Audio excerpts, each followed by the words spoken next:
A'udzu billahi minasyaitonir rajim. Bismillahirrahmanirrahim. Assalamualaikum warahmatullahi wabarakatuh. Nama saya Muhammad Arif Sidik Amarullah, NIM 2010901046. Saya dari Universitas Aisyah Yogyakarta, Prodi Ilmu Komunikasi.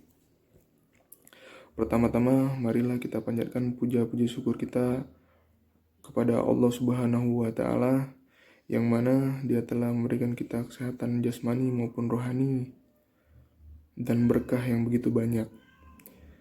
Kemudian marilah kita panjatkan sholawat beserta salam kepada junjungan kita, suri tauladan kita, Nabi Muhammad SAW, yang mana beliau telah membawa kita dari zaman jahiliyah hingga zaman yang terang benderang seperti saat ini, dan beliau telah rela bermandikan darah, berhujankan anak panah demi menegakkan kalimat la ilaha illallah di muka bumi ini.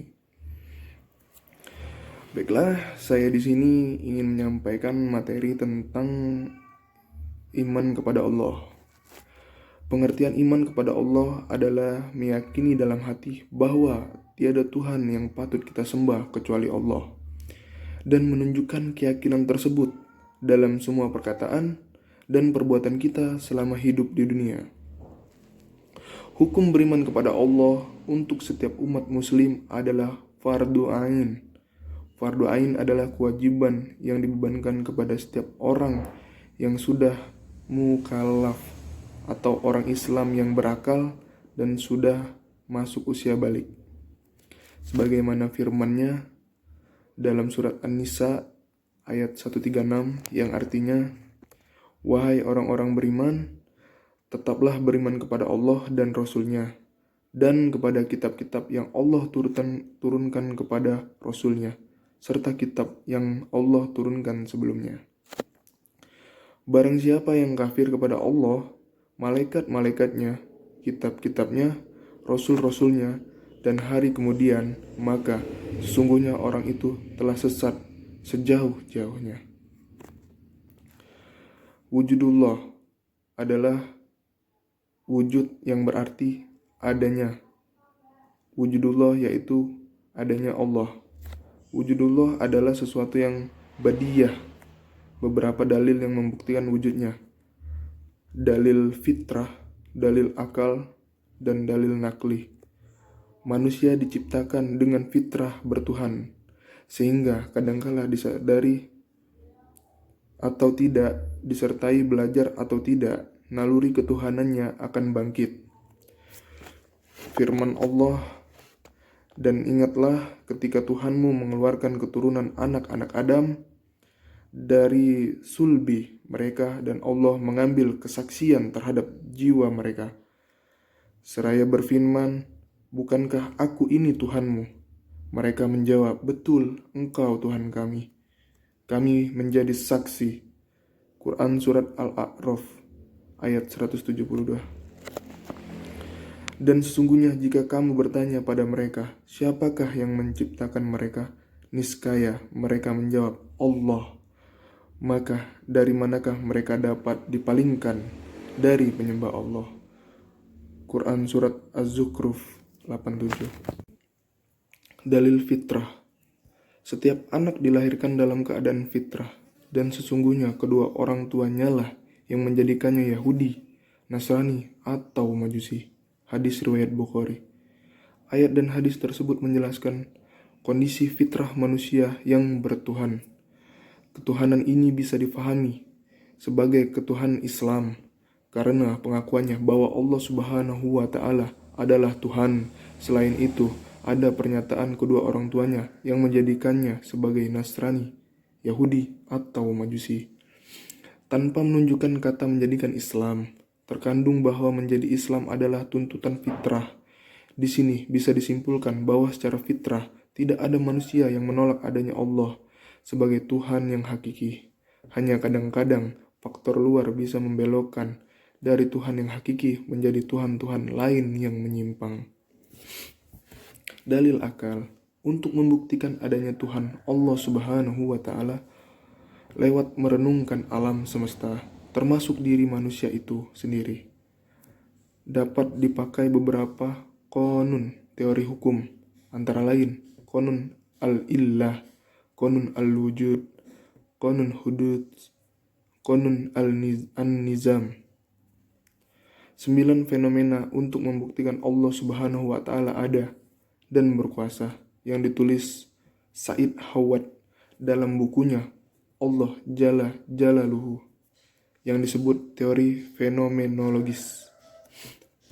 Fenomena terjadinya alam, fenomena kehendak, fenomena kehidupan, fenomena pengabulan doa, fenomena hidayah, fenomena kreasi, fenomena hikmah, fenomena inayah, dan fenomena kesatuan.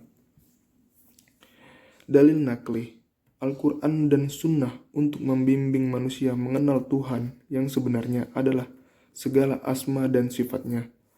Allah adalah Al-Awwal, artinya tidak ada pemula bagi wujudnya. Dan dia juga Al-Akhir, artinya tidak ada akhir dari wujudnya.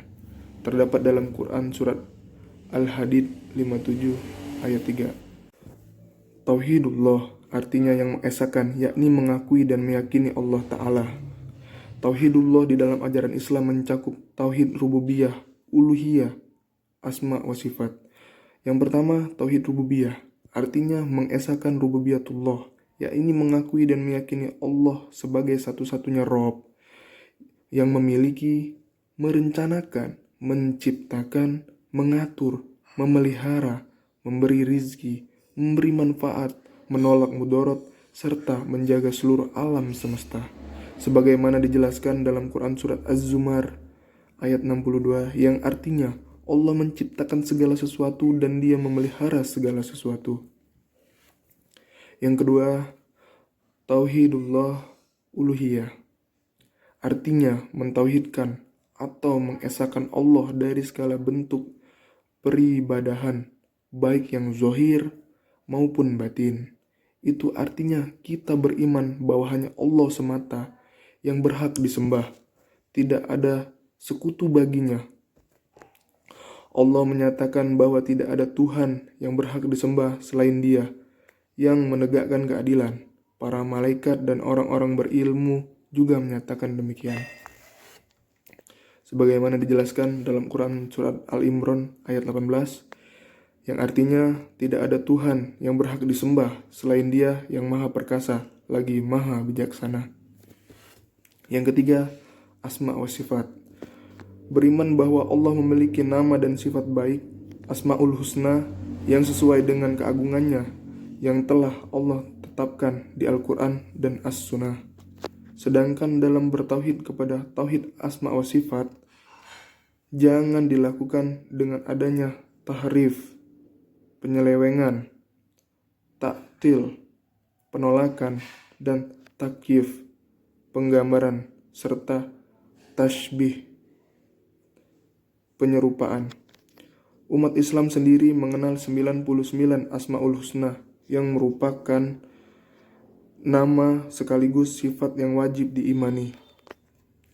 Imam Syafi'i meletakkan kaidah dasar ketika berbicara tentang nama-nama dan sifat-sifat Allah sebagai berikut. Aku beriman kepada Allah dan apa-apa yang datang dari Allah, dan sesuai dengan apa yang dimaukan oleh Allah. Aku beriman kepada Rasulullah dan apa-apa yang datang dari Rasulullah sesuai dengan apa yang dimaukan oleh Rasulullah. Iman kepada Allah sangat berpengaruh terhadap kehidupan seorang muslim. Di antaranya, 1. Membuat seseorang menegakkan syariat dalam firman-Nya. Sesungguhnya jawaban orang-orang mukmin bila mereka dipanggil kepada Allah dan Rasul-Nya agar Rasul menghukum, mengadili di antara mereka, ialah ucapkan, kami mendengarkan dan kami taat. Dan mereka itulah orang-orang yang beruntung. Quran surat An-Nur ayat 51. Yang kedua, menghindari syirik, menyekutukan Allah yang nyata maupun tersembunyi. Sebagaimana firman-Nya dalam Quran surat Az-Zumar ayat 36, bukankah Allah cukup untuk melindungi hamba-hambanya dan mereka mempertakuti kamu dengan sembahan-sembahan selainnya. Yang ketiga, mencintai karena Allah. Seorang mukmin akan mencintai seseorang yang juga mendekatkan diri kepada Allah tanpa alasan-alasan duniawi yang membutakan. Yang keempat, jihad di jalan Allah. Yang kelima, loyalitas. Dan yang keenam, akhlak yang baik, akhlakul karimah, merupakan buah dari iman yang ditanam dengan kuat dalam hati seorang mukmin. Manusia merupakan makhluk istimewa yang dikaruniai akal. Namun, cahaya imanlah yang membuat seorang mukmin selalu merasa diperhatikan olehnya. Ia menghadirkan Allah di kala susah dan senangnya, sehingga ia selalu cenderung kepada kebaikan. Semoga kita termasuk di dalamnya. Baiklah, mungkin sampai di sini penjelasan saya terhadap materi iman kepada Allah.